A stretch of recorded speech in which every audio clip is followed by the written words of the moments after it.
FGCCI தேவாலயம் வழங்கும்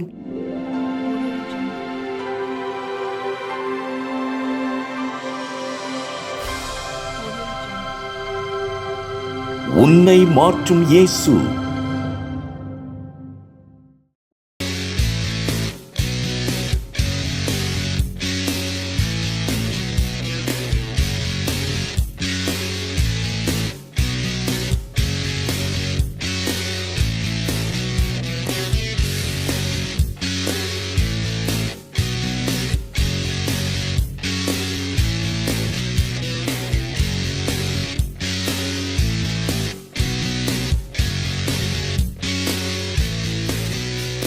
யோவானுக்கு எழுதின சுவிசேஷம் 1ஆம் அதிகாரம் 12ஆம் வசனம்.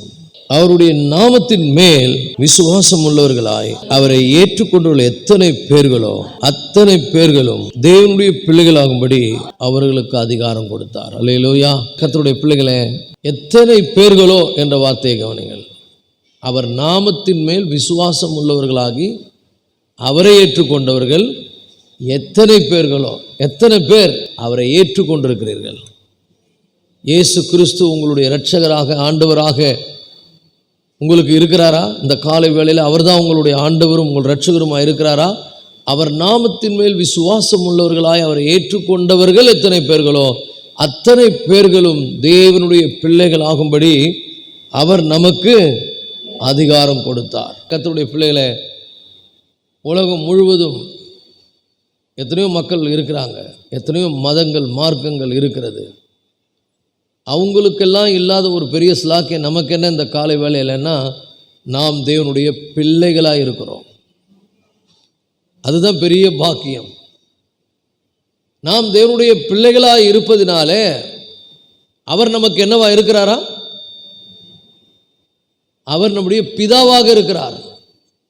அதை நம்ம ஒரு சாதாரண வார்த்தையில் சொல்ல போனால் அவர் நம்முடைய அப்பாவாக இருக்கிறார். ஒரு ஆமீன் சொல்லுங்க. நிறைய பேருக்கு இந்த உலகத்தில் உள்ளவைகளை, வானத்தில் உள்ளவைகளை, காணப்படுகிறவைகளை, காணப்படாதவைகளை படைத்த ஏதோ ஒரு சக்தி இருக்கிறதாக நம்புகிறார்கள். அப்படிதான் சொல்கிறாங்க. இந்த உலகத்தெல்லாம் ஏதோ ஒரு சக்தி இருக்குதுங்க. அவர் என்னங்க, அவரை கடவுள்னு நிறைய பேர் சொல்கிறாங்க. நிறைய பேருக்கு கடவுள் தெரியும். தேவன் கூட கிறிஸ்தவ உலகத்தில் நிறைய பேருக்கு தெரியும். ஆனால் அவரை நம்முடைய அப்பாவாக நமக்கு தெரியுமா? நாம் சிந்திக்க வேண்டிய மிக முக்கியமான காரியம், நமக்கும் இந்த அண்ட சராசரத்தையும் சர்வத்தையும் படைத்த தேவனுக்கும் உள்ள உறவு எப்படிப்பட்டது என்று சொன்னால், தகப்பனுக்கும் பிள்ளைக்கும் உள்ள உறவு. ஒரு ஆமீன் சொல்லுங்க. அல்லேலூயா. அவர் சர்வ வல்லமை உள்ள தேவன் என்று எல்லாரும் சொல்கிறாங்க. அவர் சர்வ வல்லமை உள்ள தேவன், அவர் சர்வ ஞானி, அவர் சர்வ வியாபி, அவர் ஒரே நேரத்தில் எல்லா இடத்துல இருக்கக்கூடியவர், அவர் சர்வத்தையும் படைத்தவர், சர்வத்தையும் படைத்து ஆளுகின்ற சர்வ வல்லமுள்ள தேவன். அப்படிப்பட்ட தேவன் இந்த வேளையில் உங்கள் அப்பாவாக இருப்பாரானால் அவருடன் உங்களுக்கு இருக்கக்கூடிய அந்த நெருக்கம் எப்படி இருக்கிறது என்பதை நாம் யோசிக்க வேண்டும். ஒரு ஆமீன் சொல்லுவோம். அல்லேலூயா.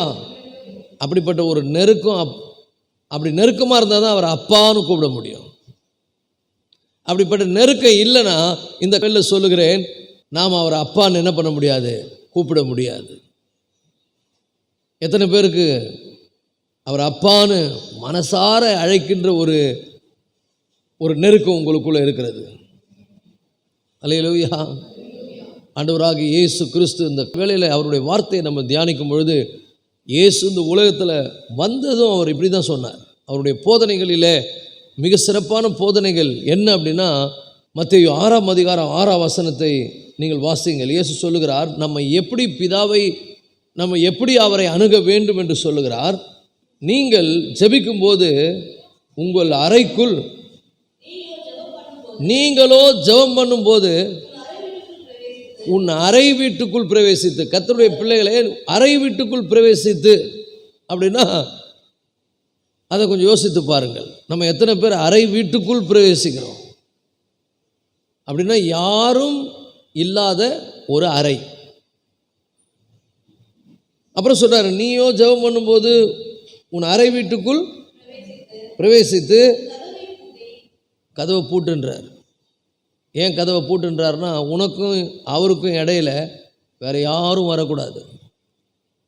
பக்கத்தில் பார்த்து சொல்லுங்க, உங்களுக்கும் அவருக்கும் உள்ள உறவில் வேற யாரும் வரக்கூடாது.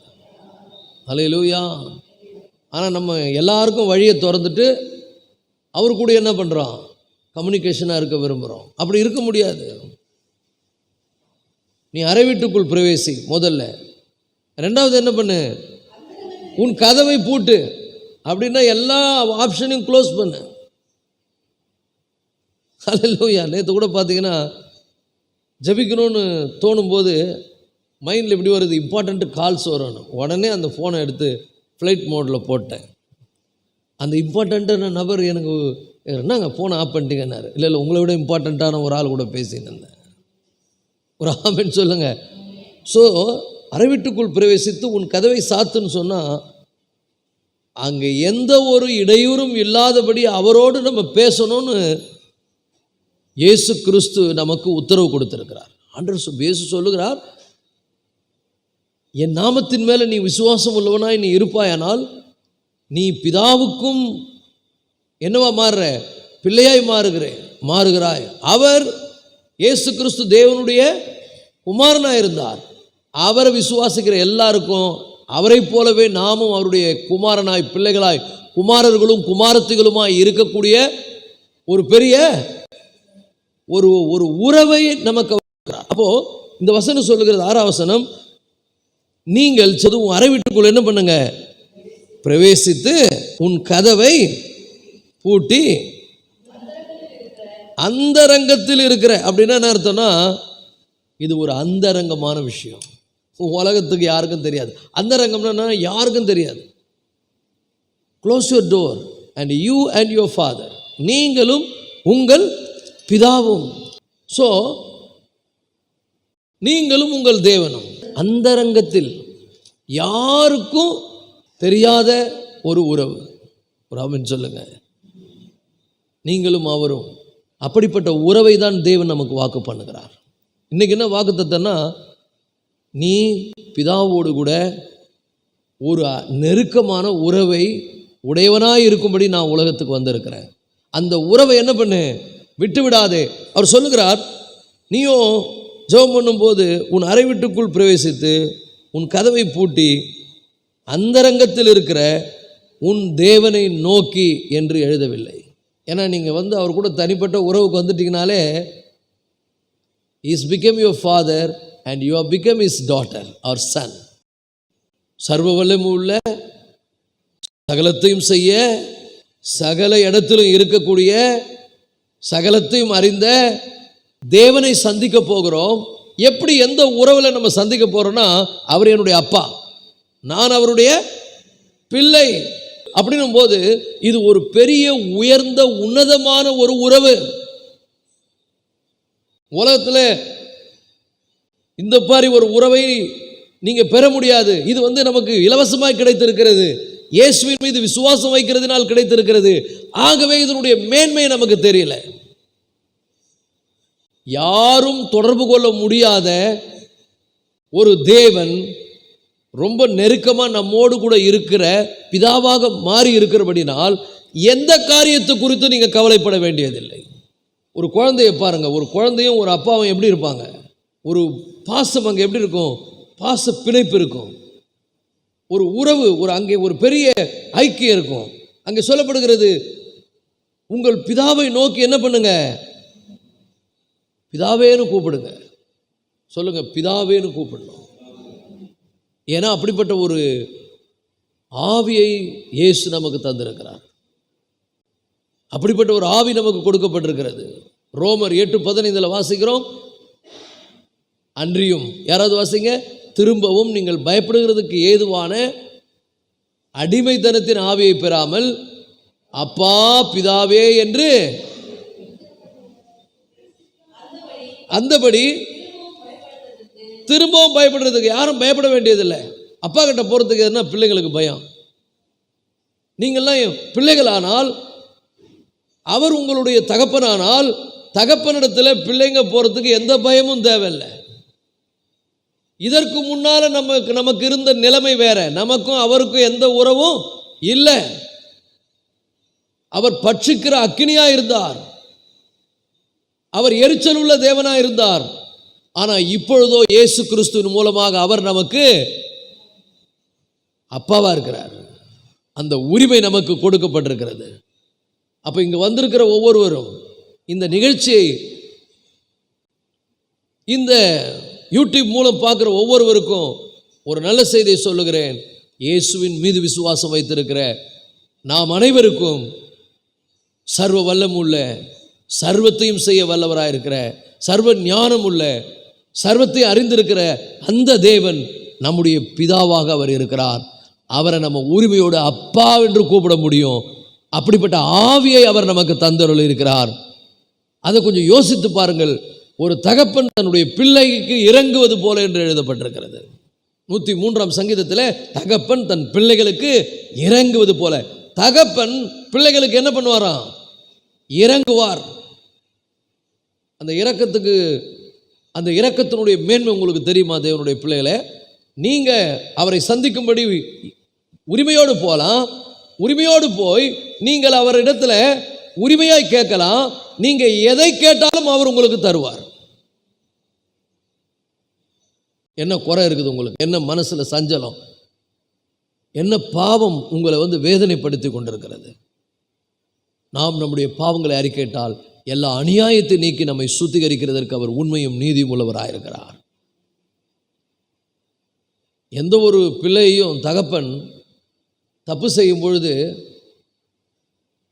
கொன்று போடுறதோ அல்லது துரத்தி விடுறதோ கிடையாது. கண்டிப்பாரு, கண்டிப்பா அந்த கண்டிப்பில் சிக்ஷை இருக்கும். தகப்பன் சிக்ஷையாத புத்திரன் உண்டோ. ஆனால் பிறகு என்ன நடக்கும்னு சொன்னால் அது நீதியாகிய பலனை தரும் என்று நம்ம வாசிக்கிறோம். எபிரேயர் 12ஆம் அதிகாரத்தில் 4ஆம் வசனத்திலிருந்து நீங்கள் வாசித்தீங்கன்னா நம்ம வாசிக்கிறோம். எபிரேயர் 12:4 பாவத்துக்கு விரோதமாய் போராடுகிறதில் இரத்தம் சிந்தப்படத்தக்கதாக நீங்கள் இன்னும் எதிர்த்து நிற்கவில்லையே, அன்றியும் என் மகனே கர்த்தருடைய சிட்சையை அற்பமாய் எண்ணாதே. அப்போ கர்த்தர் என்ன பண்ணுவாராம்? கடிந்து கொள்வார், சிட்சிப்பார். ஆனால் என்ன அவர் சொல்றாரு? என் மகனே கர்த்தருடைய சிட்சை அற்பமாக நினைக்காத, அவரால் கடிந்து கொள்ளும் போது சோர்ந்து போகாதே. சில நேரங்களில் நம்முடைய தேவன் நம்முடைய நன்மைக்காக சில காரியங்களை அவர் தள்ளி போடுறார். சில கதவுகள் திறக்காமல் இருக்கிறது. சில வேளைகளில் சில போராட்டங்கள் நம்மை சூழ்ந்து கொள்ளுகிறது. அப்படி சூழ்ந்து கொள்ளும் போது எல்லாமே அவருக்கு தெரியும். ஏன் இது மாற மாட்டேனுது? அப்போதான் நம்மை நாமே ஆராய்ந்து அறிய வேண்டியது இருக்கிறது. நம்ம எங்கே அவருடைய அன்பிலே நாம் நிலைத்திருக்கவில்லை, எங்கே அவரோடு கூட உள்ள உறவில் நாம் சரியா இல்லை, இதையெல்லாம் பார்த்து என்னெல்லாம் குறை இருக்கிறதோ அதையெல்லாம் சரி பண்ணுவதற்கான ஒரு ஒரு உணர்வை அந்த இடத்துல நம்ம பெற்றுக்கொள்கிறோம். அப்புறம் சொல்லப்படுகிறது, கர்த்தர் எவனிடத்தில் அன்பு கூறுகிறாரோ அவனை அவர் சிட்சித்து தாம் சேர்த்துக்கொள்ளுகிற எந்த மகனையும் கண்டிக்கிறார். ஏன் கண்டிக்கிறாருன்னா சேர்த்துக்கொள்கிறார், இன்னும் நெருக்கமாக, இன்னும் ஐக்கியமாக. ஏன் தகப்பன் பிள்ளைகளை கண்டிக்கிறாரு அப்படின்னா அவன் நல்ல நிலைமைக்கு வரணும், நல்ல ஒரு ஒரு ஒரு உறவில் இருக்கணும். அது மாத்திரம் இல்லை, நீ வா, உனக்கு எல்லா விதத்திலும் நான் உதவி செய்ய, நான் எனக்கு இல்லைனா கூட எப்படிப்பட்ட பாடாவது பட்டு என்ன பண்ணுவேன், உனக்கு உதவி என்று அவர் சொல்லி இருக்கிறது. ஒரு தகப்பன் அப்படிதான் உணர்வார். எப்படி கஷ்டப்பட்டாலும் என் பிள்ளைங்களை நல்ல நிலைமைக்கு நான் என்ன பண்ணுவேன், கொண்டு வருவேன். அவங்க சரியில்லைனா கூட அதுக்காக நான் என்ன பண்ணுவேன், நம்ம பிள்ளைங்க சரியில்லைன்னா என்ன பண்ணுவோம், நம்ம எவ்வளோ புத்தி சொல்லுவோம், அவங்கள சரி பண்ண பார்ப்போம். முடியலன்னும் போது முடிவில் ஆண்டவர்கிட்ட என்ன பண்ணுவோம், சொல்லுவோம், ஆண்டவரே என் பிள்ளைங்களை சரிப்படுத்துங்க, என் பிள்ளைங்க நல்லா இருக்கணும் அப்படின்னு சொல்கிறோம்ல. ஏன் அப்படி அவர்கிட்ட சொல்கிறேன்னா, நம்ம முயற்சியெல்லாம் வீண். நம்ம சரி பண்ண முடியலை, நம்ம அதை சீர்படுத்த முடியலை. ஆனால் இன்றைக்கி சொல்லுகிறேன் கர்த்தருடைய பிள்ளைகளே, அவர் நம்முடைய தகப்பனாக இருக்கிறார். அப்போ அவருக்கும் அந்த மாதிரி உணர்வு இருக்கும். இன்னும் சொல்லப்போனால் அவரால் எல்லாம் கூடும். நீங்கள் அவர்கிட்ட சொல்லிட்டீங்கன்னா கண்டிப்பாக செய்வார். உங்களை துரத்துறதுக்காக அவர் எதையும் செய்கிறதில்ல, உங்களை சேர்த்து கொள்ளுகிறதற்காக அவர் இவைகளை என்ன பண்ணுறாராம், செய்கிறார். ஒரு ஆமென் சொல்லுவோம். ஹல்லேலூயா. ஸோ கர்த்தருடைய பிள்ளைகளே, அதில் நம்ம வாசிக்கிறோம். 9ஆம் வசனம் வாசிங்க. மத்தேயு 6:9, 8 வாசிங்க. மத்தேயு 6ஆம் அதிகாரம் 8 வாசிங்க. அவர்களைப் போல நீங்கள் செய்யாதிருங்கள். கரெக்ட், வாசிமா. உங்கள் அப்பாவை நோக்கி, எல்லாம் சொல்லுங்க, அப்பாவை நோக்கி. பிதான்னு சொன்னால் அப்பான்னு அர்த்தம். ஏன்னா அங்கே சொல்லிட்டார் ரோமர் 8:15, அன்று நீங்கள் பயப்படுகிறதுக்கு ஏதுவான, திரும்பவும் பயப்படுகிறதுக்கு ஏதுவான அடிமைத்தனத்தின் ஆவியை பெறாமல் அப்பா பிதாவே. ஒரு ஆமென் சொல்லுங்க. அது என்னன்னா, அது ஒரு ஸ்லாங். அப்பா பிதாவே, எல்லாம் சொல்லுங்க, அப்பா பிதாவே. இப்படியா உங்கள் அப்பா எப்படி கொடுங்க, அப்பா பிதாவே அப்படியே கூப்பிடுவீங்க. எப்படி கூடுவீங்க? வாயார அந்த வார்த்தை என்ன பண்ணும், வரும், அப்பா. அப்போ ஒரு உணர்வு வரும் உள்ள, ஒரு ஆவி, அங்கே ஒரு எனர்ஜெட்டிக் வரும். நீங்கள் எத்தனை பேர் அவர் அப்பான்னு கூப்பிடுறீங்க? அப்பான்னு எத்தனை பேர் கூப்பிடுறீங்க? சில பேர் சொல்கிறாங்க, இல்லை நம்ம அப்பான்னு கூப்பிடக்கூடாது. வேதம் சொல்லுகிறது அப்பா பிதாவே என்று கூப்பிட பண்ணுகிற புத்திர சுவிகாரத்தின் ஆவியை நாம் பெற்றிருக்கிறோம். அவரை வேதமும் அப்படி தான் சொல்லுது. 8ஆம் வசனம் சொல்லுது, அன்றைய நீங்கள் ஜெபம் பண்ணும்போது அவர்களைப் போல நீங்கள் செய்யாதிருங்கள், உங்கள் பிதாவை நோக்கி. அப்போ யாரை நோக்கி வேண்டிக் கொள்ளணும்? பிதாவை நோக்கி வேண்டிக் கொள்ளணும். எத்தனை பேர் இந்த பிதாவை நோக்கி நீங்கள் வேண்டிக் கொள்வீங்க? ஹல்லேலூயா. அவர் நம்முடைய பிதா, நாம் அவருடைய பிள்ளைகள். அவருக்கும் நமக்கும் அந்த நெருக்கமான உறவு ரொம்ப அவசியம். அந்த ஐக்கியம், இந்த உறவு என்கிற அந்த வார்த்தையினுடைய பொருள் என்ன? உறவுன்னா சில நேரங்கள் நம்ம அதனுடைய பொருள் அவ்வளோவா பக்குவமாக தெரியலை. ஆனால் தமிழ் அகராதியில் இந்த உறவு என்கிற வார்த்தைக்கு இப்படி வருகிறது, பந்தமுடையான். பந்தம் என்ற வார்த்தை பயன்படுத்தப்பட்டிருக்கிறது. அப்படின்னா பற்று. என்னங்க? பற்று. இன்னும் அதை விளக்கி சொல்கிறாங்க, ஆன்மாவை பிணைந்துள்ள பாசம். ஆன்மாவை பிணைந்துள்ள பாசம். இந்த ஆன்மாவை பிணைந்துள்ள இந்த பாசமும் பற்றும் இல்லாவிட்டால் அது எப்படிப்பட்ட உறவாக இருந்தாலும் அந்த உறவு நிலைக்காது.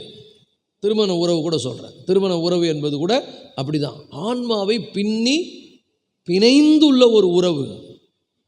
அதனால தான் நம்ம அறை வீட்டுக்குள் பிரவேசிக்கிறோம். அறை வீட்டுக்குள் பிரவேசித்து கதவை சாத்துறோம். அப்போ இந்த காலங்களில் தேவனுடைய பிள்ளைகளை, அவருக்கும் நமக்கும் உள்ள அந்த பாசம் அல்லது பற்று, இன்னும் சொல்ல போனால் பந்தம், பாசம், பற்று, பந்தம், அப்படிப்பட்ட உறவு. இது ஆன்மாவை பிணைந்துள்ள ஒரு பாசம்.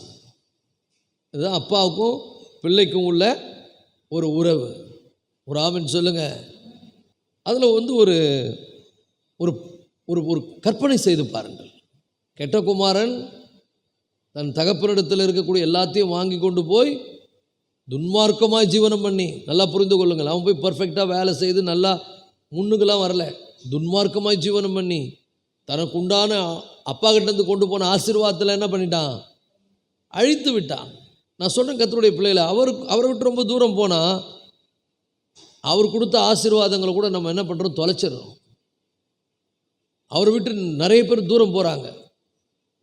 அவர்கிட்டேருந்து வாங்கினது அத்தனையும், எல்லா நன்மைகளும், இன்றைக்கி நம்ம நல்லா இருக்கிறோம், இன்றைக்கி நம்ம பெற்றிருக்கிற ஆசீர்வாதங்கள், இன்றைக்கி நம்ம பெற்றிருக்கிற உயர்வுகள், இன்றைக்கி நம்ம பெற்றிருக்கிற மேன்மைகள், இன்றைக்கி தேவன் நமக்கு இன்மாத்தை கொடுத்துருக்கிறது எல்லாம் அவருடைய கிருபை. அவருடைய கிருபையை பெற்றிருக்கிறோம். ஸோ எல்லாத்தையும் பெற்றுக்கொண்டு என்ன பண்ணுறோன்னா அவரை விட்டு விலகி போகிறோம், ரொம்ப தூரம் போகிறோம். அப்படி போகக்கூடாது. அவரில் எப்பொழுதும் அவருடைய அந்த உறவில், அந்த பாசத்தில், அந்த பந்தத்தில், அந்த பிணைப்பில் இன்னும் சொல்ல போனால் அந்த இணைப்பில். ஒரு ஆமீன் சொல்லுங்க. சொல்லுங்க பக்கத்தில் பார்த்து, அவரோடு கூட, அவர் மேலே பாசம், அவர் மேலே பந்தம், அவர் மேலே பற்று, அவர் மேலே பிணைப்பு, அவரோடு கூட இணைப்பு. இது இருந்தால் நீங்கள் எதை கேட்டாலும் அதை அவர் உங்களுக்கு தருவார். நிறைய பிள்ளைங்க அப்பா கிட்ட பேசவே பேசாது, அப்படியே மூஞ்சி தூக்கி வச்சுன்னு போயிடும். இந்த பாசம் பற்று பிணைப்பில் இருக்கிற பிள்ளைங்களை அதுங்க போயிட்டா கூட இவர் மறக்க மாட்டார். அதான் ரெண்டு பிள்ளைங்களில் ஒரு பிள்ளை அப்படி இருக்குது. அந்த கெட்டகுமாரன் கதையில் மூத்தவன் இளையவன் அப்படின்னு வாசிக்கிறோம். இந்த மூத்தவன் வீட்டில் தான் இருக்கிறான், ஆனால் தொடர்பே இல்லை, அவன் எப்பவுமே வெளியே போயிடுறான்.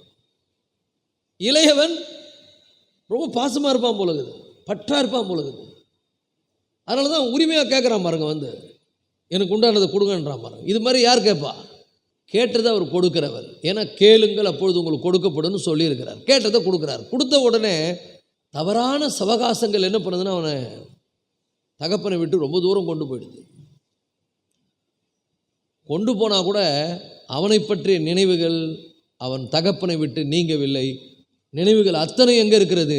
தன் மகனை பற்றியே இருக்கிறது. இன்றைக்கு சொல்லுகிறேன், நீங்கள் யாராக இருந்தாலும், நீங்கள் என்ன எப்படிப்பட்டவர்களாக இருந்தாலும், உங்களை பற்றிய நினைவுகள் எப்பொழுதும் அவருக்கு இருக்கிறது. அதான் பாடுறல, உன் நினைவாய் இருக்கின்றார் ஓடிவா என் மகனே. உங்கள் ஜெப வாழ்க்கையை பற்றி உங்கள் நிலைமை என்னன்னு யோசித்து பாருங்கள். நீங்கள் ஆண்டவரோடு உள்ள அந்த உறவில், நீங்கள் ஆண்டவரோடு கூட வைத்திருக்கிற அந்த பிணைப்பு, அந்த இணைப்பு, அந்த பற்று, அந்த பந்தம் எப்படி இருக்கிறது என்பதை சிந்தித்து பாருங்கள். அது ஆன்மாவோடு பின்னி பிணைந்திருக்கிற ஒரு பந்தமாக இருக்குமானால், தேவனுடைய பிள்ளைகளே, அவர்கிட்ட நம்ம உரிமையாக போவோம். நம்ம உரிமையோடு அவரிடத்துல கேட்போம். ஏன்னா வேதம் நமக்கு என்ன சொல்லுதுன்னா, அப்படிப்பட்ட பாசமும் பற்றும், தேவனுடனான அந்த பாசமும் பற்றும், ஆன்மாவில் பிணைந்துள்ள அந்த பாசம் மிக முக்கியமானது. அப்போது அப்படிப்பட்ட பாசம் உள்ளவர்கள் அவங்களால முடியாத கடினமான சூழ்நிலைகளில் என்ன பண்ணுவாங்கன்னு சொன்னால், அவரை தேடி போவாங்க.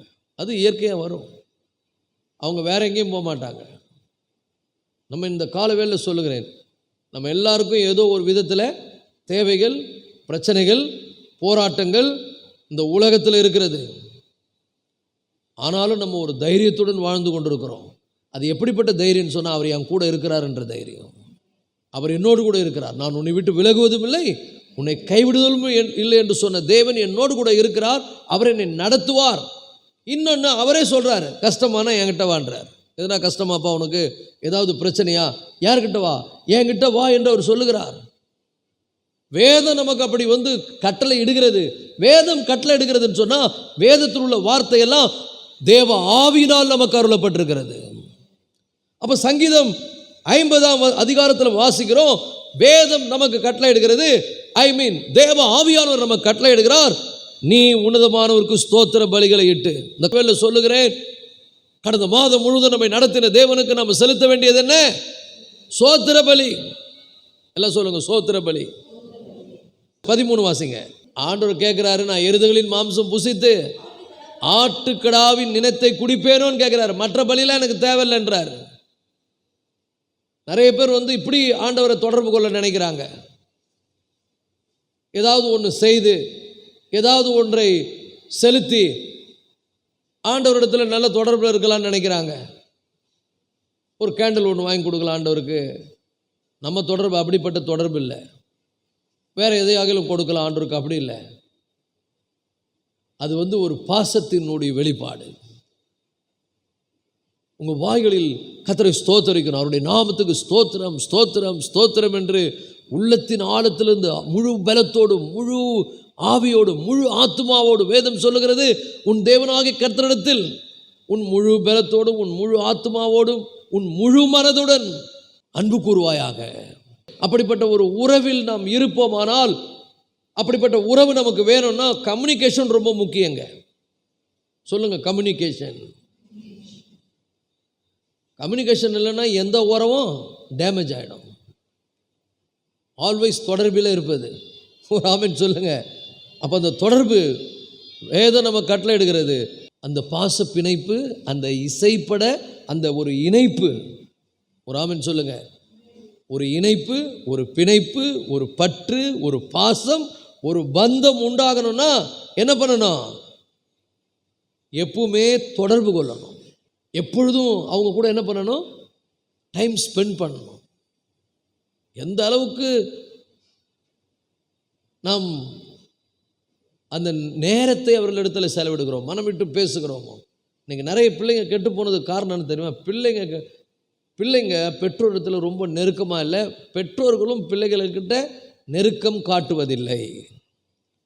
அந்த உறவு இல்லை.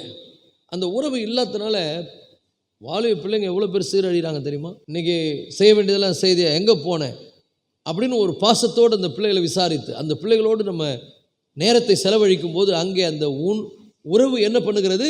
உண்டாகிறது.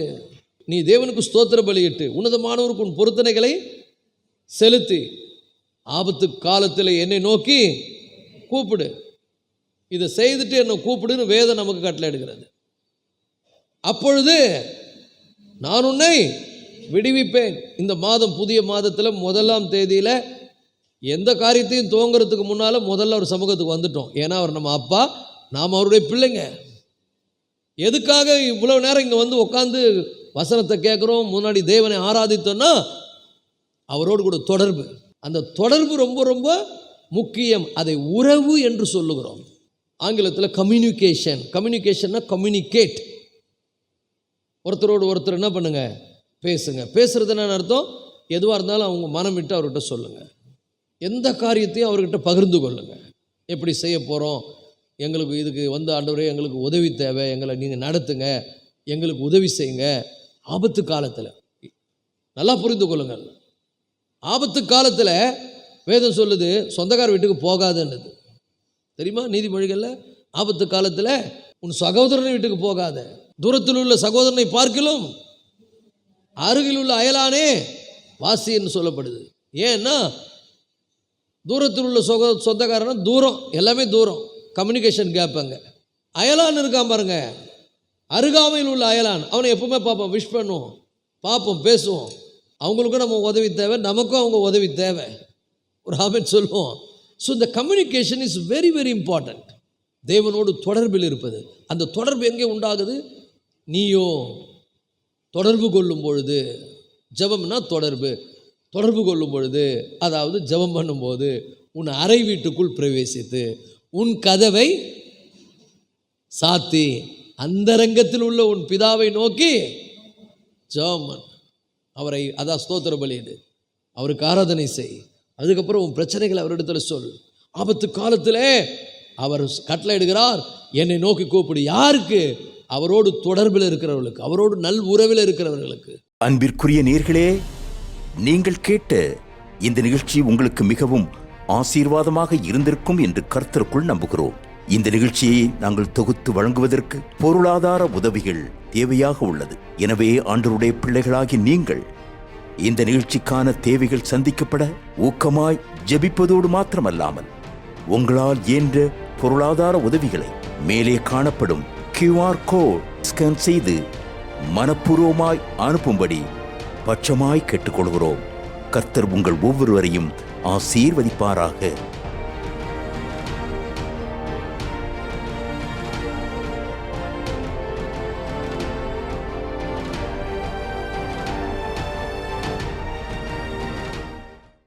ஒவ்வொரு வாரமும் நடைபெறும் ஞாயிறு ஆராதனையில் முதல் ஆராதனை அதிகாலை 6 மணிக்கும், 2ஆம் ஆராதனை காலை 9 மணிக்கும், மாலை ஆராதனை மாலை 6 மணிக்கும், மேலும் செவ்வாய்க்கிழமை தோறும் வேதாகம வகுப்பு மாலை 7 மணிக்கும், திருவிருந்து ஆராதனை மாதத்தின் முதல் ஞாயிற்றுக்கிழமை காலை 7 மணிக்கும், ஒவ்வொரு மாதமும் முதல் தேதியன்று விடியல் ஆராதனை காலை 5 மணி முதல் 7 மணி வரையிலும் நடைபெறுகிறது. இவ்வாராதனைகளில் நீங்கள் பங்கு பெற்று ஆண்டவரின் ஆசீர்வாதங்களை பெற்றுக் கொள்ளுங்கள். உங்களோடு நீங்கள் தொடர்பு கொள்ள வேண்டிய முகவரி: பாஸ்டர் ஜாய் சாமுவேல், பூரண சுவிசேஷ கிறிஸ்துவின் சபை, எண் 54/60, பஜனை கோயில், சைதாப்பேட்டை ரோட், வடபழனி.